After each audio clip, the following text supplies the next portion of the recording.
What's up, party people, and welcome back to my channel. So today we're testing out some new Covergirl makeup of 2020. So they just released this new vegan line called Clean Fresh. So it's all supposed to be more natural, give you more of a fresh, lightweight look. And they actually sent me the entire collection in PR, so I have all the products to talk about and share with you guys today. I'm gonna put them all on my face, do some swatches, do a wear test, just the whole 9 yards. So there are 4 new products. There's this Clean Fresh Skim Milk Nourishing Foundation, which is supposed to be a light coverage foundation. There's a Tinted Lip Oil. There is a cream blush. Well, it's kind of like a cream, kind of like a liquid. And then there's also this cooling glow stick highlighter. This is actually the second day I filmed this. I filmed this a couple days ago and I went back to edit it and the microphone wasn't plugged in. So that was a first impression video. So now we're doing like a little bit of a second impression video. So I have more details to give you guys. I have more of a perspective. So you can find 3 out of 4 of the products on Ulta's website. I'm guessing in stores as well. So they have everything but the tinted lip oil. So I'm pretty sure that the lip oil is exclusive to CVS. And then you can also find the entire collection on Amazon. And they actually did like this pre-order sale and they released all the products on Amazon back in December. And I think January is when they actually put everything in stores. But this entire Clean Fresh line is vegan, formulated without talc, parabens, formaldehydes, phthalates, mineral oils, sulfates, and fragrance. Now there are several things in here that have a very potent fragrance. So I don't know how that could be natural, but I guess it is. So first let's start with the Skim Milk Nourishing Foundation. So this is $12 at Ulta. I think it's like $10 on Amazon, so a little bit cheaper. They have 14 shades, and although that's not a very broad shade selection, I do feel like each shade is pretty different in tone and depth. So just to kind of give you an idea of the spectrum, I'm going to show you the lightest and the darkest shade. So the lightest shade is 510 Porcelain, the darkest shade is 640 Dark. Porcelain definitely isn't as pale as it could get. Like it's actually just a, I don't know, like I wouldn't even call this porcelain. I would just say this is just like a standard light shade, but I do feel like the dark shade is pretty dark. It says this lightweight nourishing liquid foundation gives your skin the moisture boost it craves with a delicate infusion of milky coconut and soothing aloe, glowy dewy finish that lasts all day, blurs imperfections, more even skin tones. So I have normal oily skin. I do get more oily in my T-zone, but I'm actually pretty normal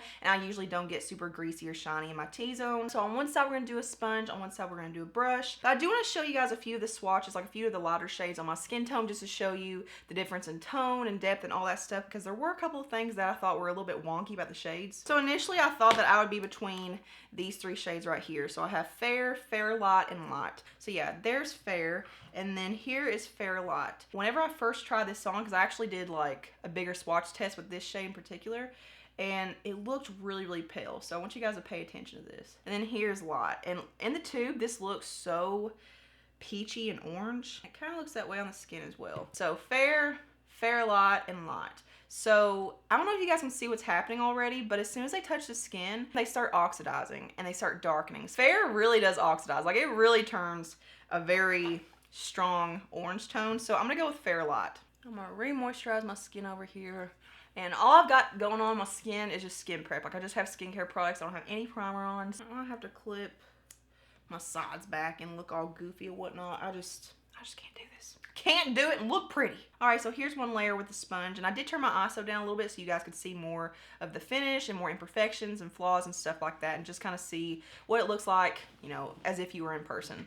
So yeah, definitely doesn't cover up everything. Very, very sheer coverage right off the bat. I do find that a little bit does not go a long way with this, like especially if you're someone that likes to build up the coverage. Like if you're okay with a light coverage, that's one thing. Like if you just want it to give you just an even veil of coverage, you know, it's fine for that. But if you like to build it up a little bit, you have to use a lot of product. But I'm gonna go ahead and try to build up the coverage in the areas where I need it. There's 2 layers. So again, I can still see the stuff underneath. I would say it didn't really bump it up a whole lot in the coverage department. I would say it went from like a sheer to a light coverage. So I'm gonna go ahead and go on to the other side. I'm gonna use my favorite stippling brush. I can't believe how almondy this smells. All right, so here's one layer with the brush, and you can see from side to side what 1 layer versus 2 looks like with the sponge over here. So definitely more coverage whenever you build it up. But yeah, very sheer starting out, and I don't really feel like the brush actually even gives better coverage. Usually brushes do give better coverage because they're not absorbing as much, but I feel like this is pretty on par with what 1 layer with the sponge does. I will say I do use less product with the brush, so it does seem like a little bit does go further. All right, so here's 2 layers of each side. So I actually do feel like I got better coverage with 2 layers with the sponge. With the brush, it's just, it's not wanting to set down. Like, it just looks very strokey, and like you can see all the blending marks. And I'm seeing something that I saw the other day as well. So I'm kind of glad I'm seeing it again, because the other day I thought that maybe it was me, like maybe I'd done something wrong. But this foundation does something really weird to where it kind of balls up and peels, and it looks like dry skin flakes. And my skin isn't dry at all. Like, I'm properly moisturized. I use really hydrating products. My skin is not the least little bit dry right now. Like, it kind of looks like I have a sunburn and my skin's flaking. But I'm gonna go in and just kind of press, especially on the brush side, just kind of press everything in. Yeah, once I took my sponge and kind of pressed everything in, it does look a lot better now. Yeah, it's really odd because it has a really luminous finish. Like, you guys can see, like, it looks very reflective, very glassy, but at the same time, the way it sets and the way it looks in certain areas, it kind of looks powdery.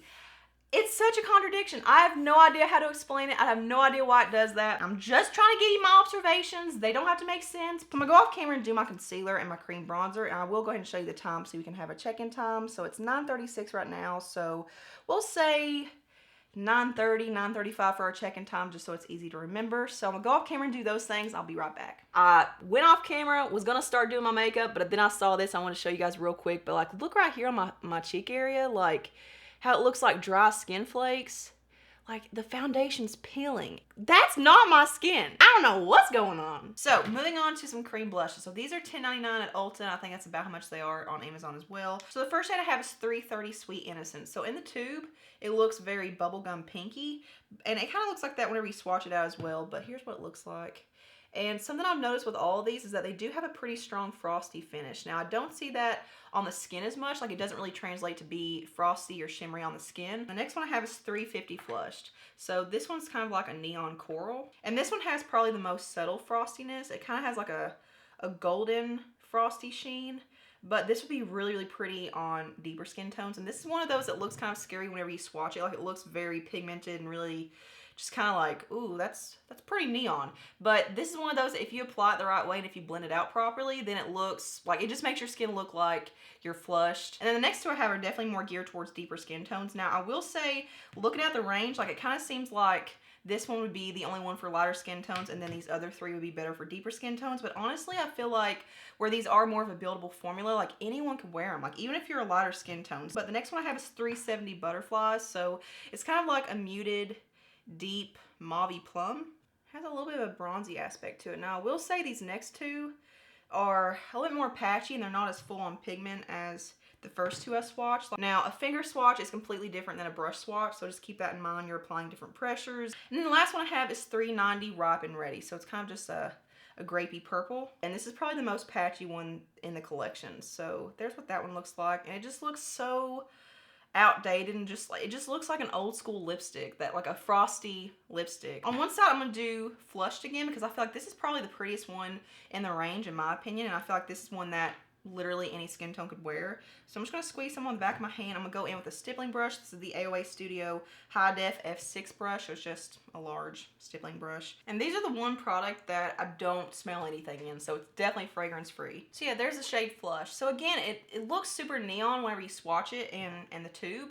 But on the skin, it just looks really flattering, and like the frostiness doesn't show up at all. So yeah, the other day I used Sweet Innocence, which actually does look pretty good on the skin. Like, it doesn't look as bubblegummy on the skin as it does whenever you swatch it, but I'm kind of wanting to see how those more patchy ones perform. So I kind of want to try that Butterfly shade. Yeah, it's definitely not going as far as what the other one did. Like, this one just doesn't seem as pigmented, so it's like I have to work a little bit harder with it. I look like Grandma Rose from the circus. That shade's not bad. It's not my favorite, but it definitely does work for a range of skin tones. So I'm actually going to go in and mix a little bit of Sweet Innocence in just to see if we can make it, I don't know, look a little bit more redeemable. I'm just not really liking the way it looks. So yeah, that kind of made it look a little bit more symmetrical to this side. I'm not even worried about symmetry though, so it doesn't matter if it matches perfectly. But yeah, I'm going to go in now and just kind of like dial it down a little bit. So I'm going to take my sponge with no extra product and just kind of work around the edges. Yeah, there's what we're looking like so far. So moving on to the Cooling Glow Sticks. So yeah, there are 4 shades in these. These are just a highlighter stick pretty much. So the first shade I have is Transparent. So this is the one I'm kind of confused on, because I don't really know what you could do with a transparent highlighter. It has like a pinky tone whenever you first lay it down, but yeah, it definitely does have like a cooling sensation to it. But I don't know if this is just one of those things that if you put it on top of your skin, like it kind of just enhances the dewiness and the glowiness. I actually did put this on the other day, and we may do that again today just to see if we have the same reaction. And then we have 200 Opal Dream. So this one's more of like an ethereal, kind of like icy pink kind of shade. Again, has a very cooling sensation. This isn't really up my alley. Like, this doesn't really work all that well on my skin tone, but there's what it looks like. So again, like, these have like a dewy finish, but they set to be almost like a powder. Then we have 100 Pink Thrill. So this is the darkest one, so this is going to be better for deeper skin tones. But yeah, you could definitely pull this off as a blush, like a really glowy blush if you have a lighter skin tone. But yeah, it kind of puts me in mind of like a NARS Orgasm, maybe just a little bit deeper. This one's a little bit more patchy, but it does have like an orangey frosty shift to it. But this is 400 So Guilty. So this is the one that is going to be most suitable for all skin tones. It's like a peachy gold. So we will be using this one today. But again, it does set to be almost matte. Like, so weird. And also, one more thing I want to point out about the foundation before I move on, because I know I'm going to keep forgetting, is that it's kind of deceiving because, you know, where it's called a skim milk foundation and it says it has coconut milk in it, it kind of makes you think that coconut milk is the only thing in here, but there's also coconut oil in here. And coconut oil is very comedogenic, meaning it can clog your pores really easily. So if you're super sensitive or if you're acne prone, it can clog your pores. I just kind of want to point that out because it's kind of deceiving to make you think that coconut milk is the main coconut thing in here. But anyway, moving on to the Cooling Glow Stick. So let's do So Guilty on this side, which is that like peachy gold. Honestly, where this foundation is so easily disrupted, I'd be afraid that like if I were to go in like straight from the tube and wipe this on my skin to lay it down, I would be afraid that it would move the foundation around and kind of mess everything up. So I'm going to take a stippling brush and just get some on there and like work from the stippling brush. I'm itching so bad. What is going on? Coconut oil, is that you? This is a bit too dark for my skin tone, but in the end it does end up working. If you're lighter than me, I don't think this highlighter stick would be your tone. It's not super intense. Not that it has to be, but I just feel like, you know, if you're applying a highlighter, you want it to actually show up a little bit. And I don't feel like the gleam or the glow or anything is really that noticeable. So, I just want to see if it does do what I kind of predicted to do. So I'm going to go in and just wipe some product on, and it does feel so cooling. Like this would be so refreshing in the summertime, and it doesn't look like it disrupted anything yet. And I feel like on camera it looks a lot more dewy and more flattering than what it does in person. Like in person, not really doing it for me. It looks so powdery. I'm gonna move on to the other side. I'm gonna show you what transparent looks like, just because this is one that I feel like people will see and be like, a transparent highlighter, what is that for? So I'm not really sure if this would be better to use underneath foundation, kind of like a primer, just to, I don't know, enhance the dewiness of your foundation and your base. But it's making it out to be like a highlighter stick. So that's how I'm going to use it. So I'm going to go in with my stippling brush again, and I've wiped off the excess a little bit. And I'm going to go straight on top where I would apply highlighter. Oh, it's doing that thing again. I don't know if you guys can see that, but it's literally pulling and peeling and stretching the blush and the foundation underneath. Like, and it's very consistent in doing that because it did this a couple days ago as well. And this blush had like a dewy finish, and look how matte it looks now. What the heck? I'm gonna go in with 200 Opal Dreams, which is that lilac-y pinky purple. It looks really sheer whenever I pick it up with my finger. So I did use this the other day, and the reason that I'm not really drawn to this is just because it's too cool tone and too pinky and icy for my skin tone. But like, it's so sheer that it doesn't even show up. Hopefully you can see on this side, like the pulling and stretching of the products underneath, just, I couldn't redeem it. I couldn't do it. But moving on to the last thing I have, which is the Tinted Lip Oil. So again, these are exclusive to CVS. So yeah, there are 6 shades. So here's what the applicator looks like. So it's just your typical doe foot applicator, nothing fancy.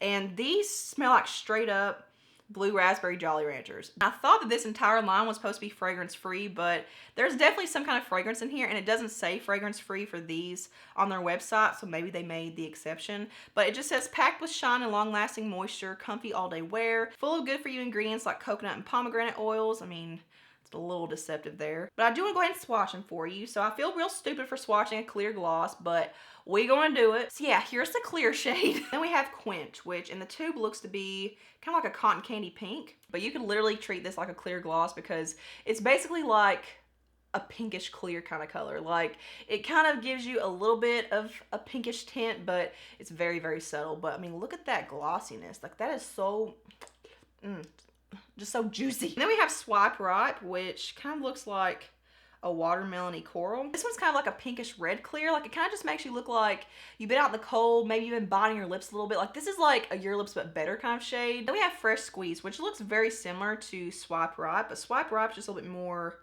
deep. They're very, very similar in tone, but again, this one's just like a watermelony peachy pink clear. And then we have Bad Apple, which in the tube looks to be like a neon pink. Yeah, this one definitely is more of a dark pink clear. It looks so similar to Quench, even though they look different in the tube. And then last but not least, we have Sour Grapes, which looks to be like a deep grapey plum. But it actually turns out to be more of like a grapey mauve, like almost like a raspberry kind of shade. And it's pretty wearable, like especially with like a pink or a purple look like what I've got going on today. Like, I don't know, it's actually really flattering. But yeah, so far I actually do like these. They're not my favorite lip gloss, but they definitely are very comfortable and very moisturizing. But I will say they're not very long lasting. I would say they start fading off after about an hour to an hour and a half. Like, the glossiness kind of fades away and they almost turn to be like a stain. Not a long lasting stain. Like, they're definitely not very long wearing at all, even after they lose that glossiness. I mean, if you like just something that looks natural and just kind of like a hint of color, then these are really nice. Alright guys, so I'm back at the finished look, and all I do is apply some setting powder and setting spray. I didn't do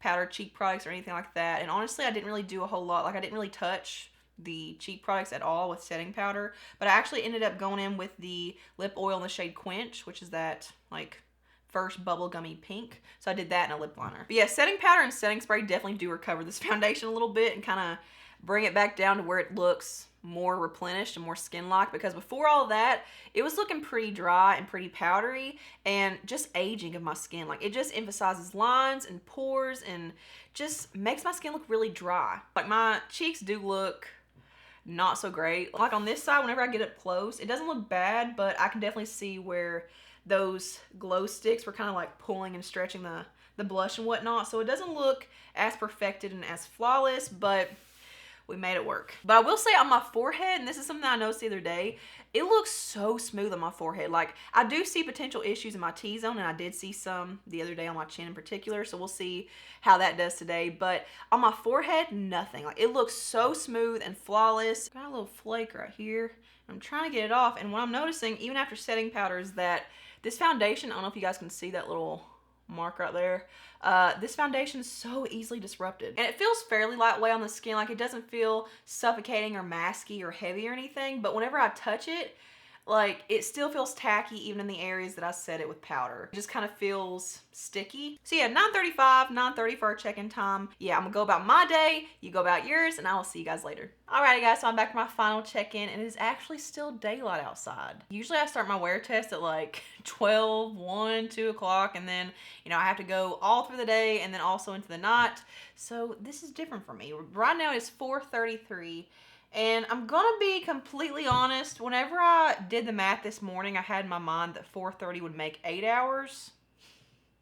Nope. 10, 11, 12, 1, 2, 3, 4. That's 7 hours. Honestly, I don't feel the best right now. It's super gloomy. I'm ready to take my makeup off. So yeah, around the 5-hour mark, I started feeling just kind of heavy. Like, the makeup started feeling very suffocating and just kind of like makeup-y on my skin, which is really weird because it doesn't provide a lot of coverage and it's very thin and kind of liquidy. So yeah, there's a lot of things that are kind of off about this foundation. I mean, I do have some dewiness in my T-zone, more so than whenever I first put it on, but I do feel like the oils in my skin kind of married with the foundation to make it look just more skin-like, and it doesn't look as powdery and cakey and dry as it did before. Now, if you have super oily skin, I don't know how much better would hold up on you, because I do have oily skin, but it's very mild. Like, it's very, very tame. I will say something that I'm not seeing today that I did see the other day whenever I did my first wear test. There were certain parts of my T-zone, but my chin specifically looked very, very cakey and very powdery and dry. And like I said earlier, like, it looked like I had a sunburn, like my skin was flaking off, and I tried to cover up with foundation. But today I'm not really seeing that. I mean, it does look a tad bit shiny, but I would rather have shine than dryness and cakiness. but I'm still not a fan. I just don't like the application process and I don't trust it. It's very finicky and it just kind of seems like it's very different from day to day and from product to product. So it's one of those products that just works really inconsistently for me. And it says it's supposed to be hydrating and it has all these hydrating, good for your skin ingredients in here. But honestly, I feel like that's kind of like a fake illusion. I think the hydration factor comes from the dewiness. Like, I don't really feel like this is a hydrating product, and honestly, I don't really feel like any of these products are hydrating even though they claim to be. Yeah, if you want like a light coverage foundation, maybe, but for me, it's just not my favorite. The cream blushes are pretty good. I actually do enjoy these and they do hold up really, really well. But I mean, if you like these shades and if you like cream blush in general, then, you know, check them out because they are pretty good products, but I'm just not mind blown with them. The Cool and Glow highlighter sticks. These things, I don't see a purpose for these at all. They didn't give any kind of glow, any kind of sheen. They were sheer. They almost mattified, like especially this transparent one. Like, what the heck? What is this supposed to be? Like, is this supposed to be like a mattifier? Like, it's the weirdest thing. I don't recommend this one at all. Like, even that So Guilty shade that in my opinion is the best one. It's just sitting on top of my skin and just emphasizing my pores and lines and texture and not really giving me any kind of glow. Like, these don't give any kind of like lit from within glow or sheen or anything. So these are a pass. Not even like a subtle pass, but like a hard pass. And then last but not least, the Tinted Lip Oil. So I actually do like these. I really like how moisturizing they are. They are very comfortable. They're not sticky and goopy. Like, they just feel very moisturizing like a lip balm, but they're not very long lasting. I mean, I could see myself definitely using these on no makeup days, or if I just want to like throw something on and not really look in the mirror and just kind of, you know, slap it on and go and just have like a hint of color on my lips. So overall, I'm just not super impressed by this Clean Fresh line. I really, really wanted to be, and I'm happy that CoverGirl's doing this whole rebranding thing and trying to improve and whatnot. In my opinion, I just feel like everything's very subpar. So yeah, what are your all's thoughts? Have you tried any of these products for yourselves? And if so, what is your review in the comments below? Let us know all the details, your skin type, all that stuff. So yeah, that is it for this try on and wear test. I hope you guys enjoyed it. And if you did, make sure you give it a thumbs up if you haven't already and subscribe to my channel. And I will see you guys in my next one.